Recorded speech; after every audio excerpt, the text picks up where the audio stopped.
আপাতত আকাশটা যা বোঝা যাচ্ছে খুবই মেঘলা হয়ে রয়েছে।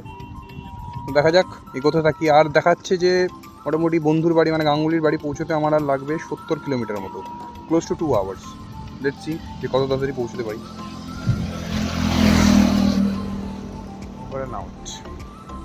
আমরা এখন আপাতত আছি প্রচণ্ডপুর বলে একটা জায়গাতে।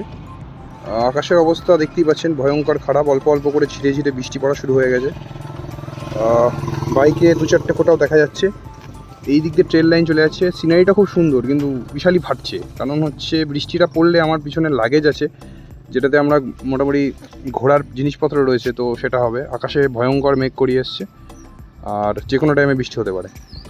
এখন আমরা বর্ধমান ঢুকিনি, এটা বীরভূমেরই বলতে পারেন শেষ পেজ। জায়গাটা খুব সুন্দর লাগলো তাই দাঁড়ালাম, একটু সিগারেট খাবো। খুব ভালো লাগছে, আকাশটা দেখতে খুব ভালো লাগছে, কিন্তু ততটাই ভয়ঙ্কর। কখন ভয়ঙ্কর? যখন আপনি 2 চাকায় আছেন।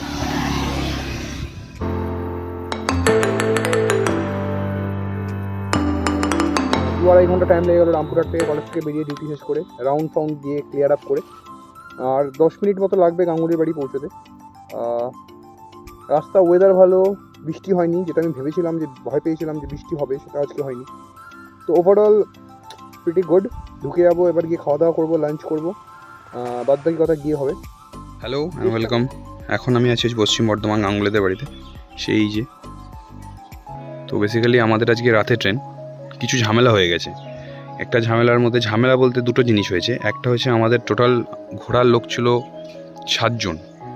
7 জনের মধ্যে একজনের আজকে একটা জুনিয়র রেসিডেন্টশিপের গাইনি সিট কনফার্ম হয়ে গেছে। Maddox, will miss you Maddox. এই ট্রিপে তোমাকে খুব মিস করবো, তো ওকে জয়েন করতে হবে, তার জন্য ও ট্রিপে আমাদের সাথে জয়েন করতে পারছে না। দ্বিতীয় ছেলেটি ঋত্বিক, ওর বাড়ির লোক খুব পরিমাণে ওকে প্রেশারাইজ করছে যে না যাওয়ার জন্য, কারণ বিকজ হিমাচলে ল্যান্ডস্লাইড হচ্ছে। তো বেসিক্যালি ঋত্বিক যে ব্যাপারটা বলছে, তো ওর বাড়ির লোক ওকে সাপোর্ট করছে না। আর ওর বাড়ির পাশে কেউ একজন আছে যিনি খুব পরিমাণে ইনফ্লুয়েন্স করছে যে এই টাইমে হিমাচল ট্রিপ, আমরা যেখানে যাচ্ছি জায়গাটা হচ্ছে স্পিক বলে রাখতে পারে কজ, তো সেখানটা ল্যান্ডস্লাইড হচ্ছে, প্রচুর পরিমাণে বৃষ্টি হচ্ছে, তো তার জন্য ওকে রাজি করছে না, মানে পারমিশন দিচ্ছে। তো খুব পরিমাণে আমাদের মধ্যে একটা হাসেল চললো, না করে দিয়েছিল। আমরা আবার 6 জন হয়ে গেলে 5 জন হলাম। অনেক কিছু চেঞ্জ হচ্ছে, অনেক চেঞ্জ অফ প্ল্যান হচ্ছে। খারাপ লাগছিলো, একটা খুব খারাপ, একটা খুব ফাঁকা ফাঁকা লাগছিলো, যেরকম একটা বন্ধু আমাদের সাথে যাবে না, যে মজার বা ফান পার্টটা সেটা কমে যাচ্ছে। বাট এখন ও বাবু খেয়েছে, একটু পান করার পরে ও ডিসিশন জানালো যে ও যাচ্ছে। সো বেসিক্যালি ওয়েলকাম ফ্রম আমরা পশ্চিম বর্ধমানে আছি। আমি এখান থেকে, আমি আর গাঙ্গুলি বেসিক্যালি প্ল্যান আইটিনারি যেটা বলছি সেটা হচ্ছে আমি আর গাঙ্গুলি এখান থেকে দুর্গাপুর যাব। দুর্গাপুর থেকে ট্রেন ওরা ধরবে, ওখান থেকে 3 জন। Hello from Durgapur. হ্যালো, আমরা এখন আছি দুর্গাপুর স্টেশনে। আসছে নেতাজি এক্সপ্রেস, হাওড়া থেকে বেরিয়ে গেছে, 4 জন উঠে গেছে নেতাজি এক্সপ্রেসে।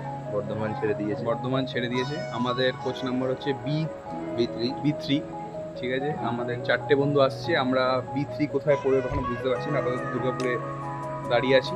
তারা খুব লাইফে ভীত, মানে এই ট্রিপটা নিয়ে বেঁচে ফিরবে কিনা।